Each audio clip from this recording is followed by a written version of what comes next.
আগামী 24 ঘন্টা ইসরায়েলের জন্য সবচেয়ে ভয়াবহ। আগামী 24 ঘন্টা ইসরায়েলের জন্য সবচেয়ে ভয়াবহ সময় বলে দাবি করেছে ইহুদিবাদী মিডিয়াগুলো।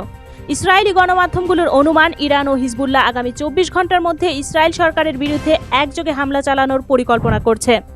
দখলদার সরকারের একটি মিডিয়া রোববার জানিয়েছে, যুক্তরাষ্ট্র এবং ইসরায়েল বিশ্বাস করে যে হিজবুল্লাহ আগামী 24 ঘন্টার মধ্যে আক্রমণ শুরু করবে, তারপর ইরান এতে যোগ দেবে। আরেকটি ইসরায়েলি সংবাদপত্র ঘোষণা করেছে, হিজবুল্লাহ আগামী দিনে ইসরায়েলের বিরুদ্ধে হামলা চালাতে বদ্ধপরিকর।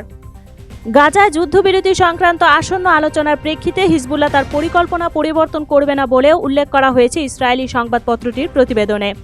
ইহুদিবাদী মিডিয়ার মতে, দামেস্কে ইরানের কনসুলেট ভবনে ইসরায়েলি বাহিনীর হামলার প্রতিক্রিয়ায় গত এপ্রিলে ইসরায়েলে ব্যাপক ক্ষেপণাস্ত্র ও ড্রোন হামলা চালায় ইরান।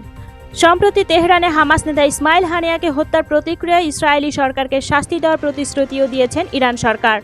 ইসরায়েলি সূত্রগুলো জানিয়েছে, হানিয়াকে হত্যার কয়েক ঘন্টা আগে লেবাননের বৈরুতে হিজবুল্লাহ কমান্ডার ফুয়াদ শুকুরকেও হত্যা করে ইসরায়েল। এতে উদ্বেগ, আতঙ্ক আরও তীব্র হয়েছে। এদিকে সীমা কাদমন নামে এক ইসরায়েলি বিশ্লেষক বলেছেন, ইরানের প্রতিশোধমূলক হামলার ভয় ইসরায়েলিদের দৈনন্দিন জীবনকে ব্যাহত করছে।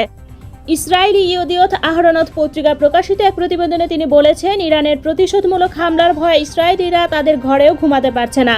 তিনি বলেন, একটি গবেষণায় দেখা গেছে তেল আবিবের 44% বাসিন্দা পারস্য উপসাগরে যুদ্ধের সময় তাদের বাড়িতে ঘুমাতে পারেনি। যদি এখনও সমীক্ষা করা হয়, তাতে দেখা যাবে ইরানের আক্রমণের ভয়ে ঘুমাতে পারছে না এমন ইসরায়েলি জনগণের সংখ্যা 44%-এর বেশি হবে। ইসরায়েলি এ বিশ্লেষক এমন সময়ে মন্তব্য করলেন যখন ইরান হামাসের রাজনৈতিক নেতা ইসমাইল হানিয়াকে হত্যার প্রতিশোধ নেওয়ার প্রতিশ্রুতি দিয়েছে এবং ইরান ও হিজবুল্লাহর হামলার তীব্র আশঙ্কা করছে ইসরায়েলি মিডিয়াগুলো। সূত্র মেহের নিউজ ও ইরনা।